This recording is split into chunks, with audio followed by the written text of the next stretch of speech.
Hi guys, welcome to my channel.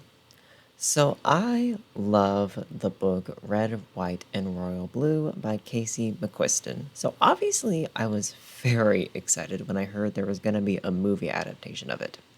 Well, I watched it the night it came out and I have some thoughts on it and what I thought it did well and where I thought it was lacking. So let's get into it. And if you enjoyed this video, then please give it a like and subscribe. Thank you!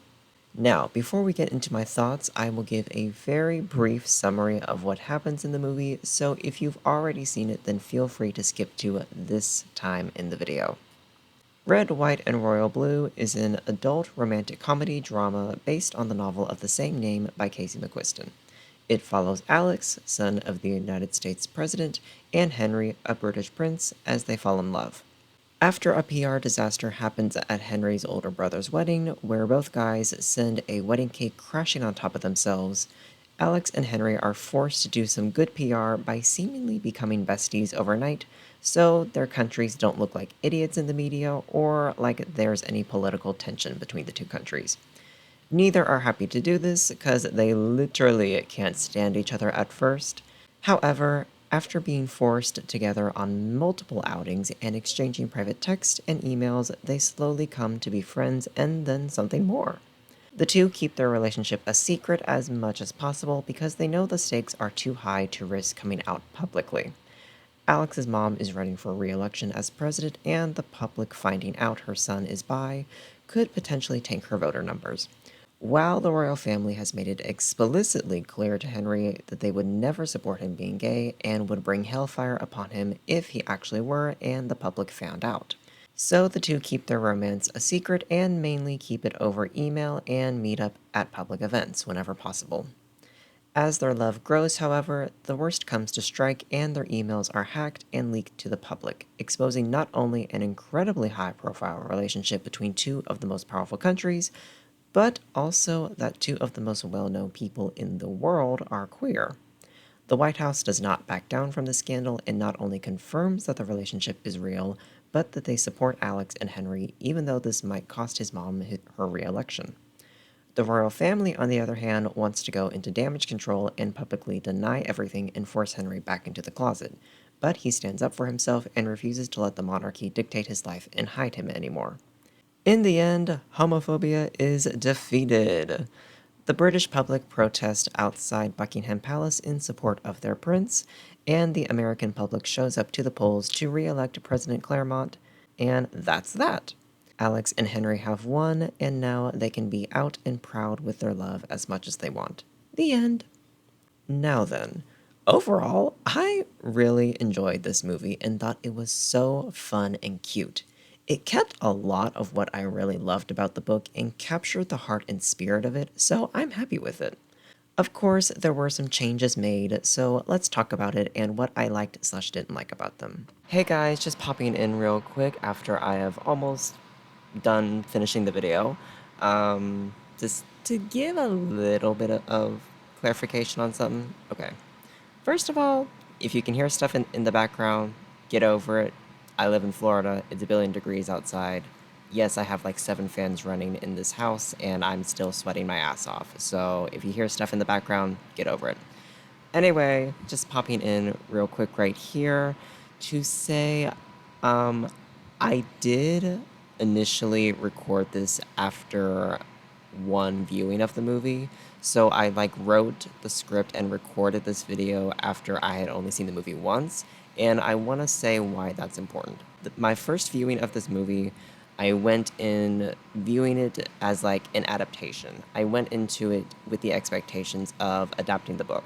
So if you think I'm like kind of critical on it or like a little harsher than you want me to be, that's probably why. You can just chalk it up to me at like having certain expectations as an adaptation.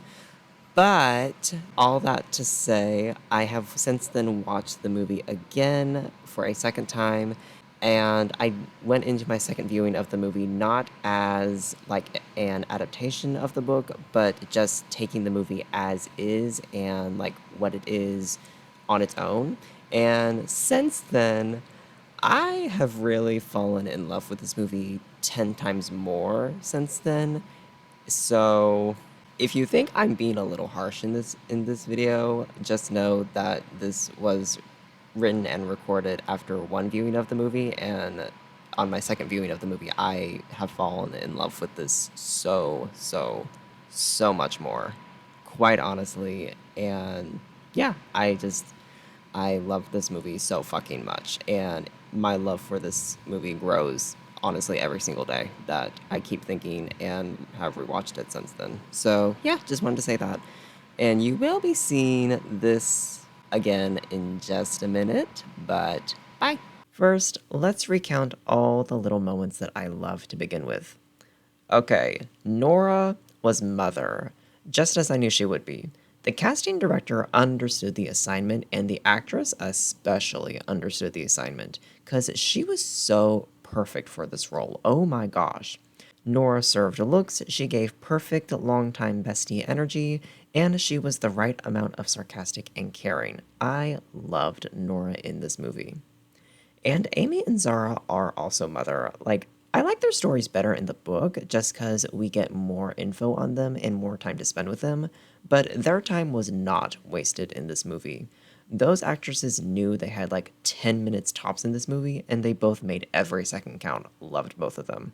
The romance was done very well, which is kind of important considering this is a romance movie. You know, like the romance being good should probably be the number one priority, and it was, so I'm happy.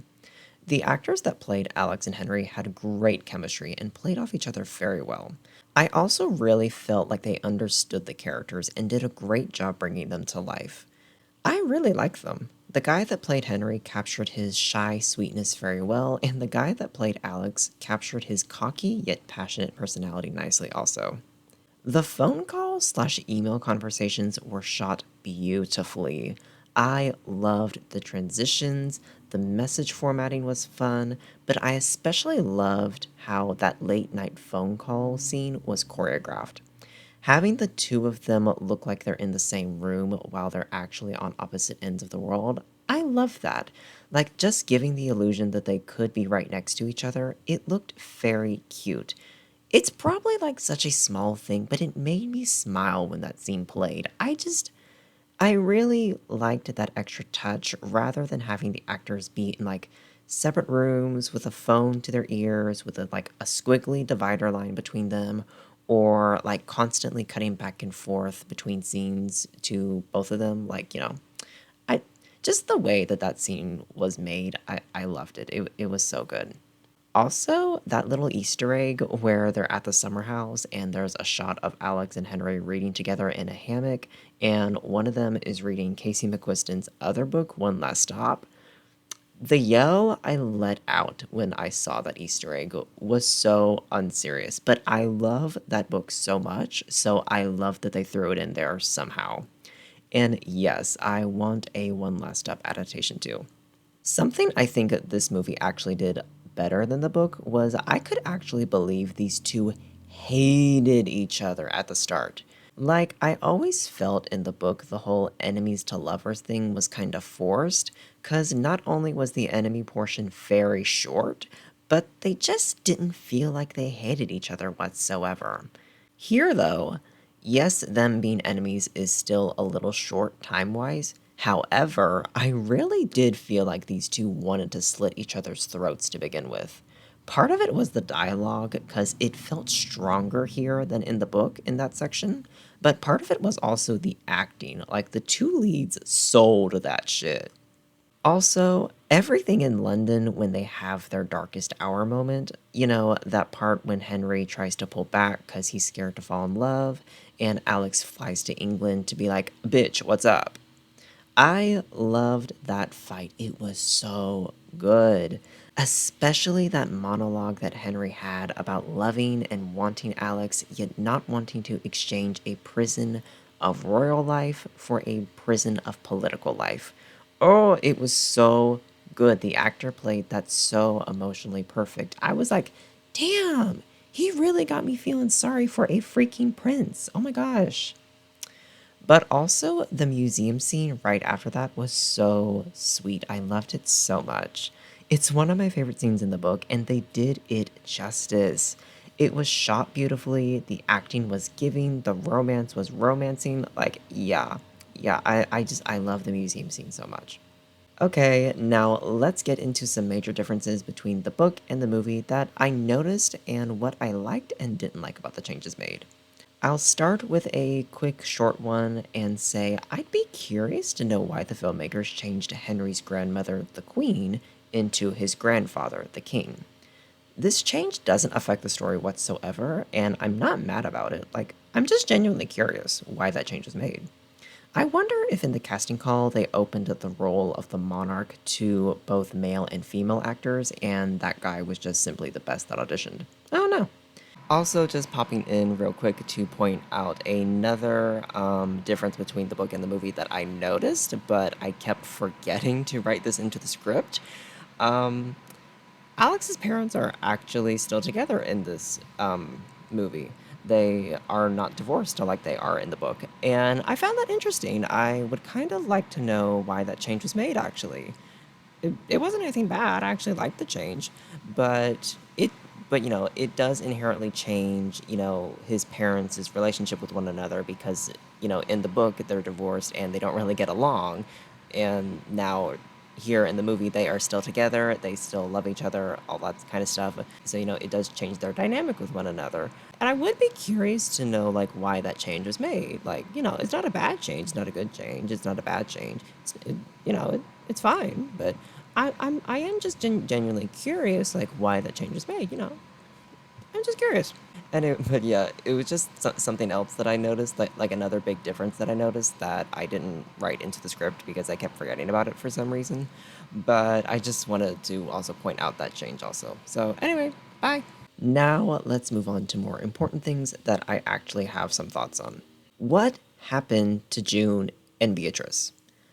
I'm going to be a little bitter about these changes, to be honest, because they were two of my faves from the book. Let's address each woman individually, starting with June. In the book, June is Alex's older sister and is besties with Nora, and the three of them are basically like known as like the White House trio within the media because they are super close, super besties, super, all that.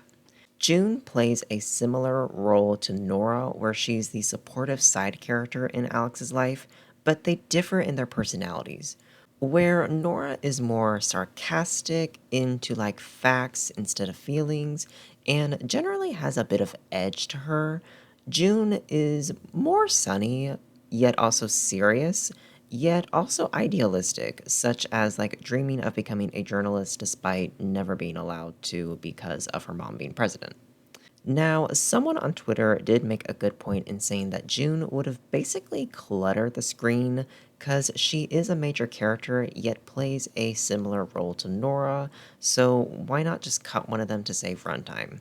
And yes, I can see why the filmmakers would do this because it does make sense to save time trying to flesh out two characters that fill a similar role when you can just cut one of them and flesh out the other more properly. On the other hand, I'm just a bitter bitch because I loved June. And also, why would you cut out one of your leads' siblings? Huh? Anyway, Beatrice is the one that confuses me more because I can't figure out why they made her completely different here. In the book, Henry's sister, Beatrice, is another black sheep of the family, but unlike Henry, her imperfections are already known to the world, and she's dealt with the flames from both the media and the royal family. She was a drug addict. I can't remember exactly which one, but I think it was cocaine she used to be on, and a severe party girl back in the day. She had to go to rehab to get clean, and because of that, the media was relentless with her and labeled her the Powder Princess as a way of mocking her. And ever since then, members of the royal family have always held disdain for her and basically shunned her as much as they can. She's edgy, she's punk, she does whatever she wants and doesn't give a damn what the royals think because they already think of her as shit. So it's like, I'm just gonna do what I want because y'all can't possibly think even lower of me. Like, so it doesn't matter what I do at this point. This is a big reason why Beatrice is the only person in the family who Henry trusts to know that he's gay, because neither of them live up to the traditional royal expectations, and they find solidarity and comfort within that. And their relationship is a pretty big aspect of the book because they're so close, even being roommates in one wing of the palace. And they're basically each other's soul light in an institution that wants to shame and change them. In the movie, however, they completely changed Beatrice. She's not edgy. She's not a former crackhead. None of that. I think they even changed her to be the youngest sibling instead of Henry now. Now she's a proper dainty princess who is still the only person who knows and accepts Henry, but without all the depth that made their relationship truly stand out in my eyes. I don't know why they severely changed her either. You can't argue that it's to save time, because even if you have her play a reduced role now, you can have her be edgy and have Henry throw in a few lines to Alex about her backstory and how it brought them closer together. It really wouldn't take up much space and would explain why in the movie she's the only person who Hen trusts. I don't know. Most of the changes made and things cut from the book, I can logically see why they did it, and in some ways even prefer some of the movie versions. But with this specific change, I just don't understand why it was made because I feel like it removed something very cool and special from the story. Okay, I'm going to be honest, I was originally going to make this a point talking about the similarities and differences between Miguel from the movie and the book character of Rafael Luna, since they pretty much have the same role of playing a part in the emails leaking. However, while looking up some cliff notes on the book just to refresh my memory on things, because it has been a while since I've read it, I found that my interpretation of Raphael and his story was much different than most people's, so I'd like to reread the book at some point and figure out what I missed or forgotten that made him a much more sympathetic character to a lot of people than I originally thought, instead of, potentially spreading misinformation about what happens in the book. So instead of doing that, I just want to use this point to talk about the new character of Miguel and whether I liked him or not. So, Miguel is a new character created specifically for the movie.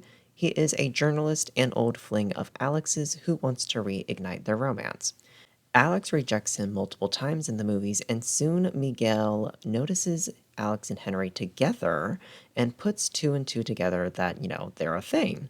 He then hacks into the government email system and leaks the private messages onto Reddit before writing his own article about the emails and sparking the whole controversy. Why does he do this? He's mad that Alex has moved on and wants revenge by getting clout and money from a massive story like this.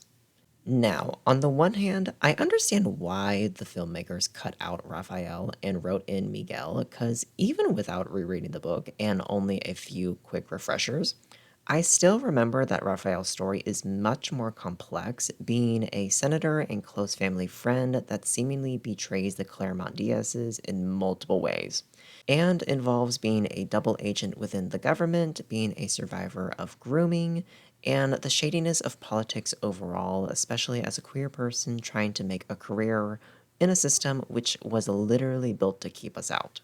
Basically, it's a subplot that takes up a lot of time and is much too long to do well in a 2-hour movie. So we cut him and get Miguel, who is much simpler and with motivations and goals that are much easier to understand and explain quickly so it doesn't take up too much time. I get that, it makes perfect sense.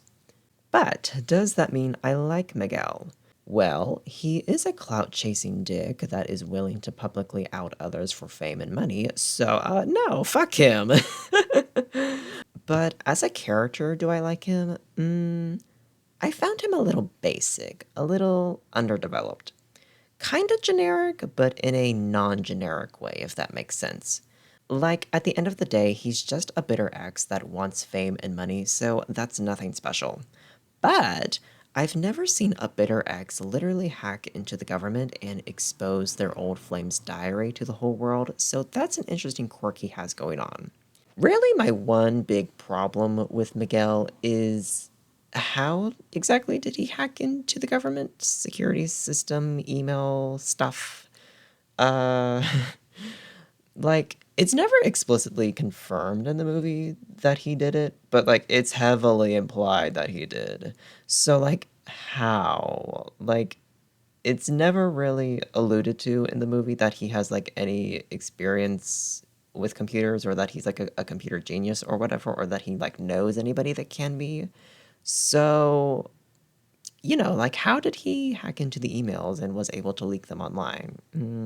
I don't know. Yeah, that's like my one big problem with Miguel is like that it I don't understand how he was able to do that. But anyway, basically I understand why Miguel exists in the movie from a logical point of view, but he's just meh to me. Next, Alex is toned down by Awakening. This is another change where my feelings are kinda complicated. So, in the book, there's this whole subplot about Alex being confused about his feelings for Henry after they've been texting for a while, and then starting to figure himself out and come to realize that he is also interested in guys, in addition to girls. You know, learning something new about himself. In the movie, however, that is severely cut down, and Alex figures himself out completely within like 2 seconds of realizing he likes Henry. On the one hand, I kinda get why they cut out the subplot, because it does take up a good bit of the book, which means more screen time would have been devoted to that instead of the romance, which we all came for. On the other hand, I really liked the subplot with Alex discovering and accepting himself more slowly over a good portion of the story. Him, like, piecing together, oh, I really have had these feelings for a while.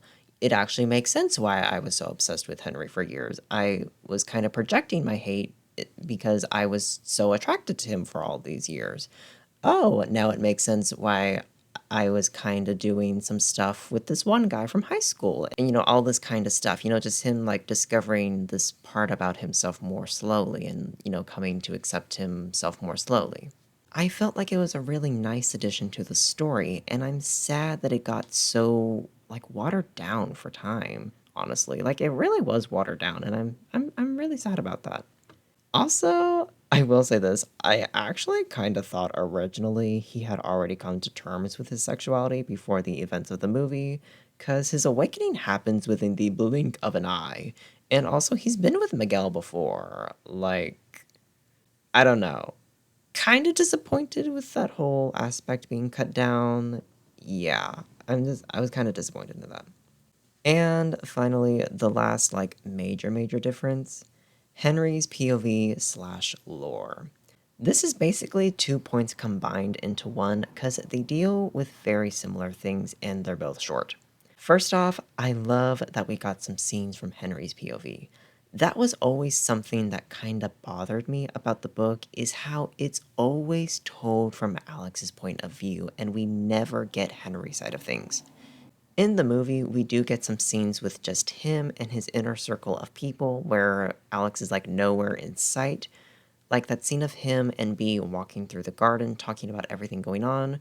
And we also get a few scenes told from like Henry's POV, like when they're at the lake and Alex is pouring his heart out to Henry, and Henry is like um realizing how scared he is to fall in love for the first time, and so he kind of like jumps in the water and bails. Like that scene was originally told from Alex's in the book, but this time it was told from Henry's point of view, and I really like that change. I really liked that we got some of Henry's point of view in this version of the story, and I thought it made the story a bit stronger, honestly. However, I will say I think the film cut back on exploring Henry's life. In the book, we get to know more about like Henry's life and the people in it. We get like Beatrice's backstory. We get more details about just how hateful his grandmother and older brother are.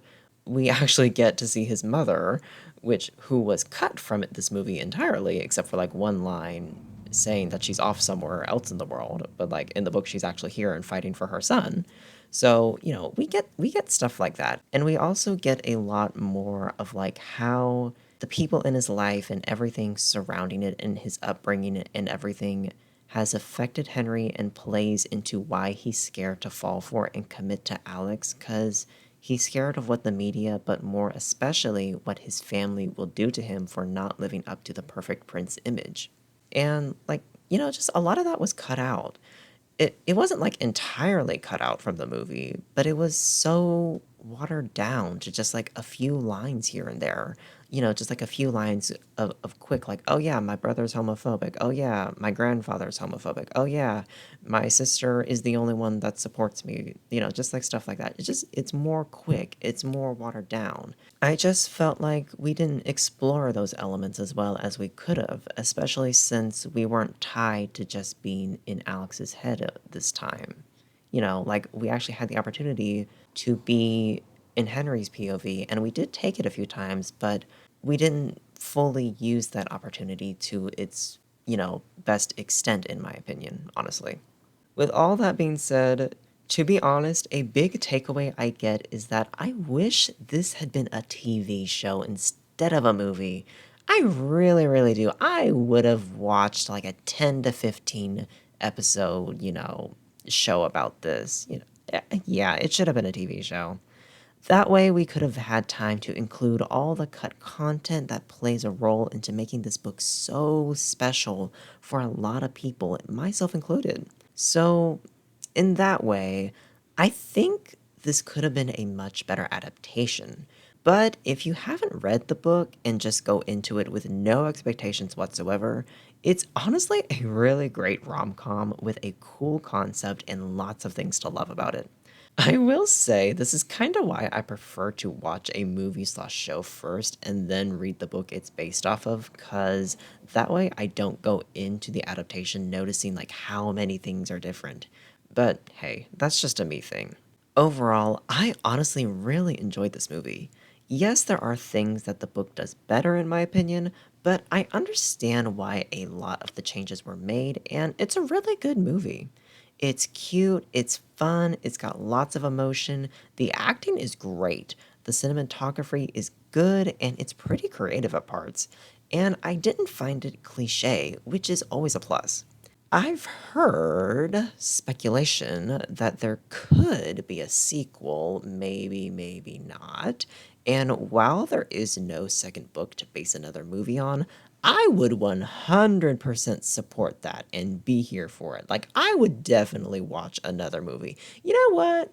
Netflix gives us like 5 billion rom com movies that like nobody likes, nobody wants to watch them. Like, that kissing booth stuff, didn't that get like 3 or 4 movies and everybody hates all 3 of them? If shit like that can get multiple movies, give this multiple movies. Even if there's no more books to base it off of, just come up with stuff. Give this some more movies. I want more movies of this. Give me more of the gay love story between a prince and the first son of the United States. It's what the world needs. It's what we need as a culture, as a society, as a nation. Just as a dimension, we need more of this, honestly. We do. We do. I have my problems with this movie, but like overall, I want more of it.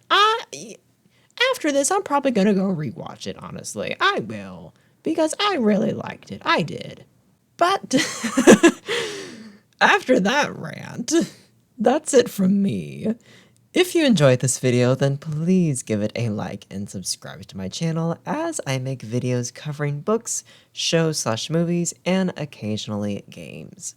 Tell me in the comments what you thought of the Red, White, and Royal Blue movie. Did you like it? Did you hate it? Have you read the book? And if so, what did you think of it? And how did you think this movie adapted it? Did it adapt it well? Did it adapt it poorly? Just let me know your thoughts. I'll talk to you next time. Bye.